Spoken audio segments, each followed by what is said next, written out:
Time check 4:30. Hanggang alas 6 naman ang ano. So meron pa akong 2 hours sa labas. Wala. Kaya mata ko. Hindi na. Bumili lang ako ng anik-anik. Tapos uuwi din ako.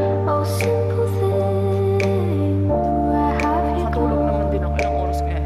Apat na oras. Ayun sa labas.